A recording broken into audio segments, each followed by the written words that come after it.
कहते हैं टैलेंट का उम्र से कोई लेना देना नहीं होता। अगर आपके पास टैलेंट है तो कम उम्र में ही अच्छों को मात दे सकते हैं। इसका एक बड़ा उदाहरण जेप्टो ऐप के को-फाउंडर आदित्य पालीचा का है। दुनिया की मशहूर यूनिवर्सिटी स्टैनफोर्ड में कंप्यूटर साइंस की पढ़ाई कर रहे थे। आदित्य पालीचा को एंटरप्रेन्योर बनने का ऐसा भूत चढ़ा कि उन्होंने पढ़ाई बीच में ही छोड़ दी। हालांकि 17 साल की उम्र में आदित्य द्वारा शुरू की गई एक कंपनी फेल हो चुकी थी, पर जुनूनी लोग हार नहीं मानते और लगातार अपने लक्ष्य पाने का प्रयास करते रहते। आदित्य पालीचा ने भी यही किया। बिजनेसमैन बनने के सपने को पूरा करने के लिए पालीचा ने एक और चांस लेने का निर्णय किया और अपने मित्र कवल्य वोहरा के साथ मिलकर उन्होंने किराना कार्ट नाम से स्टार्टअप शुरू किया, जो 10 महीनों में बंद हो गई। इसके बाद उन्होंने जेप्टो की नींव रखी। साल 2021 में शुरू हुई इस स्टार्टअप ने सफलता के झंडे गाड़ दिए और एक साल में ही यह 7,420 करोड़ रुपए की कंपनी बन गई।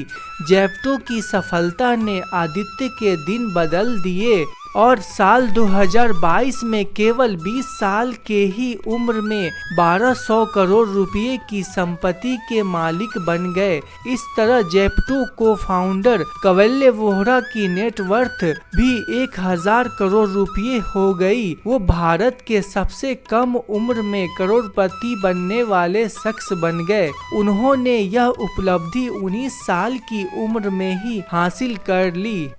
जेप्टो की शुरुआत कवल्य वोहरा और उसके दोस्त आदित्य पालीचा ने की थी।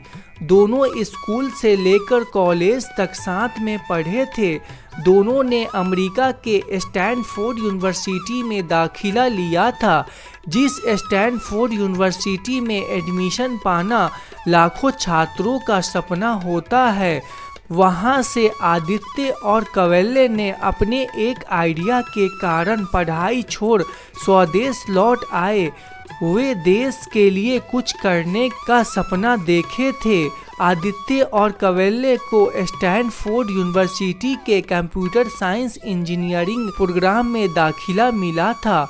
वो चाहते तो आराम से पढ़ाई पूरी करते और मोटी सैलरी वाली नौकरी करते, लेकिन दोनों ने पढ़ाई छोड़ एंटरप्रेन्योर बनने का सपना देखा। आदित्य और कवल्य स्टैनफोर्ड यूनिवर्सिटी की पढ़ाई छोड़कर भारत लौटे। तब तक भारत स्टार्टअप्स का गढ़ बन चुका था। यहाँ उन्होंने ग्रोसरी आइटम्स की 10 मिनट के भीतर डिलीवरी के लिए बेहतरीन आइडिया अप्लाई किया। अप्रैल 2021 में आदित्य और उनके दोस्त कवल्य वोहरा ने ग्रोसरी डिलीवरी के लिए वेब प्लेटफॉर्म जेप्टो की स्थापना की। कोरोना संकट के दौरान 10 मिनट में ग्रोसरी डिलीवर करने का आइडिया काफ़ी हिट हुआ।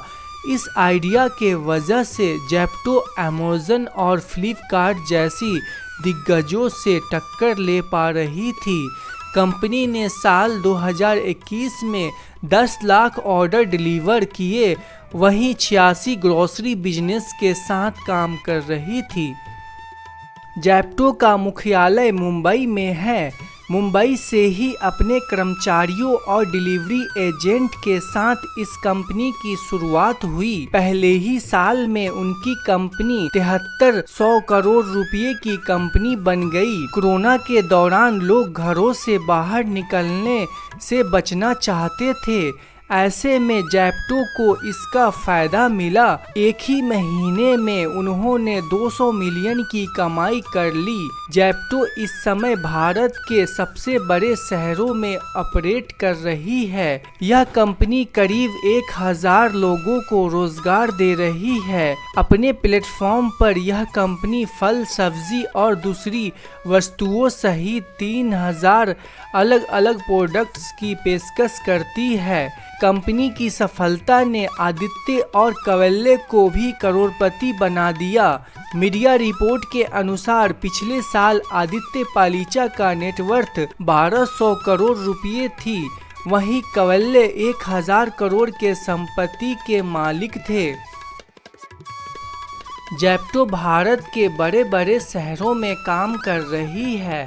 कंपनी लगातार अपने नेटवर्क का विस्तार कर रही है। कंपनी में 1000 से अधिक कर्मचारी काम करते हैं। कंपनी अपने प्लेटफॉर्म पर 3000 से ज़्यादा प्रोडक्ट्स की डिलीवरी करता है। अपने क्विक डिलीवरी सर्विस की वजह से कंपनी न केवल बाजार में टिकी है बल्कि लगातार मुनाफा कमा रही है। कंपनी अपना विस्तार छोटे छोटे शहरों तक करने की दिशा में काम कर रही है। जेप्टो चाय और कॉफी डिलीवरी जैसे अन्य सेवाओं का परीक्षण कर रही है। कंपनी अन्य क्षेत्रों में विस्तार करेगी। जेप्टो ऐप को वाई कॉम्बिनेटर, गलेड बुक कैपिटल, लैसी ग्रूम और नीरज चोपड़ा जैसे निवेशकों का समर्थन मिल चुका है।